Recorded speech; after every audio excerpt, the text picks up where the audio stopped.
আসসালামু আলাইকুম। আমি প্রথমেই একজনের একটা বক্তব্য দিয়ে আমি আপনাদেরকে এই আলোচনা শুরু করতে চাই এবং বক্তব্যটা আপনি খেয়াল করবেন।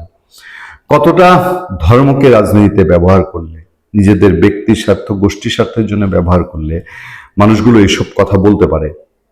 ইনকাম মঞ্জুর ওসমান হাদির কথা আপনাদের মনে আছে। এই ছেলে ইসলামকে ব্যবহার করে ইসলামের লেবাস নিয়ে প্রচুর অশ্লীল এবং শ্রবণকটু স্লোগানের জন্ম দিয়েছিল বাংলাদেশে। তার দলের এখন যে দায়িত্বে সেই আব্দুল আল জাবের সদস্য সচিব ইনকিলাব মঞ্চ বক্তব্য দেখেন। রাষ্ট্রপতি মোহাম্মদ শাহাবুদ্দিন এবং তারেক রহমান জাতীয় ঈদগাহে নামাজ পড়েছেন একসাথে এবং এই দৃশ্য, এই ছবি অনেকের মন জুড়িয়েছে। ৩৬ বছর পরে বাংলাদেশের রাষ্ট্রপ্রধান এবং সরকার প্রধান এক কাতারে নামাজ আদায় করেছেন। সেইটাকে ব্যঙ্গ করে সে বলছে রাষ্ট্রপতি চপ্পু এখানে মানে জাতীয় ঈদগাহ নামাজ পড়তেছে, আমার তো খটকা লাগতেছে, আমার নামাজ সঠিক হবে কিনা। আব্দুল্লাহ জাবের সদস্য সচিব ইনকাম মঞ্চ। কতটা রাজনীতিতে ধর্ম ব্যবহার করলে এই ছেলেগুলো, তো ইয়াং ছেলে এখনো, কতটা বিভ্রাট হয়েছে এদেরকে। আমাদের সহজ সরল বাঙালি মনের মুসলিম ইমোশনকে তারা কিভাবে আঘাত করতে শিখেছে। আরে আমার ধর্ম, আমার নামাজ কোন পরিস্থিতিতে কার সঙ্গে হবে না হবে এই সন্দেহ করার তুমি কে? রাষ্ট্রপতি শাহাবুদ্দিনের এখানে যখন তোমার লোকজন গিয়ে হাত মিলিয়ে শপথ করেছে, তো এরাও তো নাপাক হয়ে গেছে। তার কথা যদি সত্য হয়, সন্দেহ সত্য হয়, এদের সঙ্গে চলে ফিরে উঠে বসে কেমনে?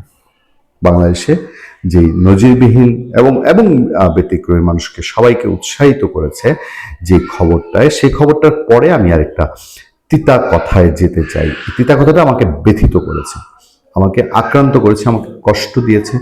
তারেক রহমান সম্পর্কে আমার ইমোশনে, আমি তাকে যতটুক চিনি, যতটুক তার দলকে দেখেছি, যতটুক তার মা বেগম খালেদা জিয়াকে দেখেছি, সেই জায়গা থেকে আমি আহত না হয়ে পারি না। প্রধানমন্ত্রীর সঙ্গে সাবেক প্রধান উপদেষ্টার ঈদ শুভেচ্ছা বিনিময় ছোট্ট করে এই ডক্টর ইউনুস, এই বিচিত্র ইউনুস, সে তারেক রহমানের সঙ্গে যমুনায় দেখা করতে গেছে।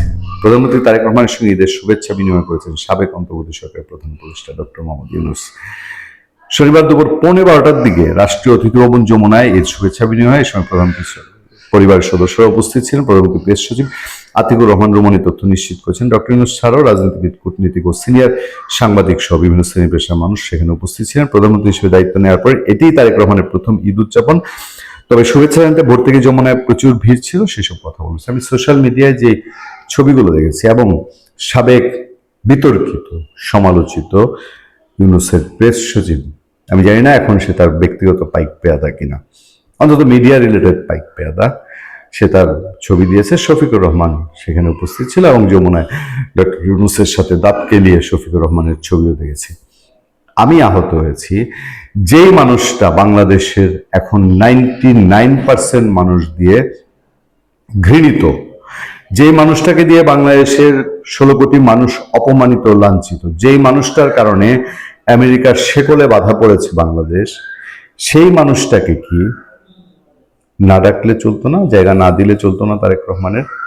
তারেক রহমান যে তার দল যে এত রাজনীতি বিরোধী, আওয়ামী লীগ বিরোধী, আওয়ামী লীগের মানুষজনকে তিনি কি এভাবে চাইলেই গিয়ে দেখা করতে দিতেন? আওয়ামী লীগের বহু ভিসি টিসি আনতেন, দেশে রয়ে গেছে, তিনি কি দেখা দিতেন?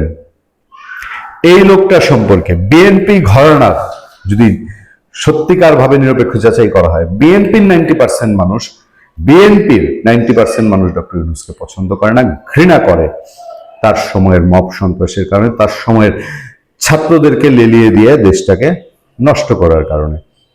সেই ইউনূস ইনিয়ে বিনিয়ে দাঁত কেলিয়ে নামাজে গিয়েছিল কি? সেনা এই বছরে রোহিঙ্গাদের নিয়ে মিয়ানমারে নামাজ পড়ে, মিয়ানমার থেকে নামাজ পড়ে তারপরে ঢাকায় এসছে ফ্লাইটে, হেলিকপ্টারে উড়ে। এই লোক, ওই যে আমি শুধু জাবেরের কথা বলছিলাম না, এই লোকের ধর্ম নিয়ে মানুষের মধ্যে অসংখ্য সন্দেহ আছে, মানুষের মধ্যে সন্দেহ আছে এই লোক ক্ষমতায় আসার আগে সবশেষ কবে ঈদের জামাত পড়েছেন, কবে তাকে টুপি মাথায় দেখা গেছে।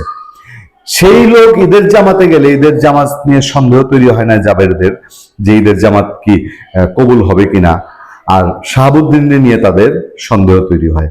এই লোক বাংলাদেশে মিথ্যার মেলা বসিয়ে দিয়েছিলেন, প্রতারণার মেলা বসিয়ে দিয়েছিলেন, সুদের ব্যবসায়ী, সেই সুদের ব্যবসায়ীর সঙ্গে আমার দেশের প্রধানমন্ত্রী কেন কেন এমন একটা দিনে, যেদিন এই বাংলাদেশের ৩৬ বছর পরে প্রধানমন্ত্রী এবং রাষ্ট্রপতি একসাথে নামাজ পড়লেন, সেইখানে তাকে ডাকতে হয়েছে। আমি শেষ করবো আরেকটা গুরুত্বপূর্ণ ইস্যু দিয়ে। তার আগে আমি আপনাদেরকে জানিয়ে নিই যে এই ৩৬ বছর পরের এই মিলনটা সবাই দেখেছে, যে একসঙ্গে পবিত্র ঈদ উল ফিতরের নামাজ আদায় করতে রাষ্ট্রপতি মোহাম্মদ শাহাবুদ্দিন, প্রধানমন্ত্রী তারেক রহমান একত্রিত হয়েছিলেন জাতীয় ঈদগাহ ময়দানে। রাজধানী হাইকোর্ট সংলগ্ন জাতীয় ঈদগাহ ময়দানে সকাল ৮টায় অনুষ্ঠিত ঈদ উল ফিতরের প্রধান জামাতে অংশ নেন তারা। ঈদের প্রধান জামাতে ইমামতি করেন বাইতুল মোকাররমের জাতীয় মসজিদের খতিব মুফতি মোহাম্মদ আব্দুল মালেক। 2 রাকাত ওয়াজিব নামাজ শেষে শুরু হয় খুতবা। এই হচ্ছে মোটামুটি বৃষ্টি গুড়ি উপেক্ষা করে জাতীয় ঈদগাহ ময়দানে নামাজ আদায় করেছেন মুসল্লিদের ঢল।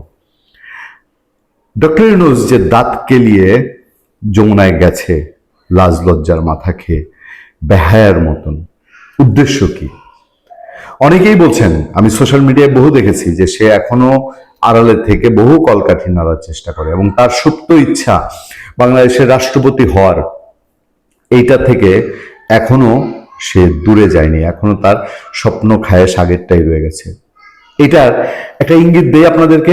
এই নাসিরউদ্দিন পাটোয়ারি, এনসিপির ফেলমারা এমপি, ৯-৬ না করে রাষ্ট্রপতিকে বিদায় করতে হবে নাসিরউদ্দিন পাটোয়ারি। সেনা বলছিল মুখ সামলে কথা বলবে, তার মুখ দিয়ে আর ব্যাফাস কথা বেরোবে না। এটা কি ব্যাফাস কথা না? বাংলাদেশের রাষ্ট্রপতিকে খেয়ে ফেলতে চায়।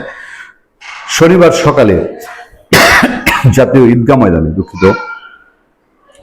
জাতীয় ঈদগাহ ময়দানে ঈদ উল ফিতরের নামাজ আদায় শেষে সাংবাদিকদের সঙ্গে আলাপকালে জাতীয় নাগরিক পার্টির মুখ্য সমন্বয়ক নাসিরউদ্দিন পাটোয়ারি বলেন, ৯-৬ না করে রাষ্ট্রপতিকে অভিশংসনের মাধ্যমে দ্রুত বিদায় করতে হবে। নাসিরউদ্দিন পাটোয়ারি বলেন, রাষ্ট্রপতি চুপ্পু এখানে এসেছেন, মুসল্লিরা প্রতিবাদ করেছেন। মুসল্লিরা নাকি প্রতিবাদ করেছে, কোথাও কোনো ভিডিও ছবি নাই। মুসল্লিরা কি এটা গতবারের নাটক? ইউনূস এখানে গেছে আর কিছু লোককে সেট করে দিছে, এরা হাত মিলায় আর বলে স্যার আপনি আরো 5 বছর থাকেন। কোন মুসল্লি প্রতিবাদ করেছে? সাধারণ মুসল্লির খেয়ে কাজ নাই, এদের মতন উদ্ভট হয়ে গেছে। আমরা সরকারকে দ্রুত জানাবো যে ৯-৬ না করে রাষ্ট্রপতি চুপ্পুর অভিশংসন জরুরি, তাকে বাদ দিতে হবে, তাকে বাদ দিতেই হবে। সরকারের কোনো অপশন নেই। যদি বাদ না দেওয়া হয় তাহলে আমাদের আন্দোলনে যেতে হবে। তো জানা বেটা, তোর আন্দোলনে যা, দেখতাম দেশের মানুষ কতটা, কয়জন রাজুতে ডাক দেয়। দিছিল না রাষ্ট্রপতি অভিশংসনের জন্য সংসদ ভবনের সামনে ডাক, সব মিলায় গর্বকর্তা 30 জনও হয় না। তো দেখ, আমরা একটু এই দিনটারই অপেক্ষা। আমরা দেখি নাসিরউদ্দিন পাটোয়ারি এনসিপির ডাকে বাংলাদেশে কয়ানা লোক তাদের পিছনে যায়। 5 আগস্ট বিএনপিও ক্যান্টনমেন্টে গিয়েছে। বিপ্লবী সরকার হলে কেন তারা সেখানে গেলেন? বিএনপি ক্যান্টনমেন্টে যাওয়ার কারণেই এই সময় বিপ্লবী সরকার গঠন হয়নি বলে দাবি করেন তিনি। আবার নতুন নতুন ইতিহাস কচলায়। যাক, নাসিরউদ্দিন পাটোয়ারিরা এখনো রাষ্ট্রপতিকে সরাতে চায়। যত দ্রুত সরাবে তাদের কিছুটা ইউনূস ক্রেজ থাকবে, এবং মৌকা মতো ইউনূসকে সেই জায়গায় বসানো যায় কিনা। পাগল হয়েছে না সংসদের সংবিধান সংস্কার জুলাই সনদ বসানোর জন্য, যে রাষ্ট্রপতি প্রধানমন্ত্রী প্রায় সমান্তরাল হয়ে যাবে এবং সেই পদে যদি ইউনূসকে বসাইতে পারে এরা আবার মপ করা শুরু করবে। সেই জন্যেই কষ্ট পাই, ব্যথিত হই ইউনূসের মতন অপরাধী, যে ফেসিবাদের জনকের রূপ নিয়েছে, যে আওয়ামী লীগ শেখ হাসিনাকে পার হয়ে ডিঙিয়ে চলে গেছে, তার সঙ্গে কেন আমাদের প্রধানমন্ত্রী দেখা করতে হবে, দেখা দিতে হবে? আমাদের প্রধানমন্ত্রী কেন বলবেন না যে আপনার আমলে দেশ ভালো ছিল না, আপনার আমলে মানুষ নির্যাতিত নিপীড়িত হয়েছে? ভালো থাকবেন, সুস্থ থাকবেন। আপনার সাথে আমি আতিক রহমান, পূর্ণিয়া।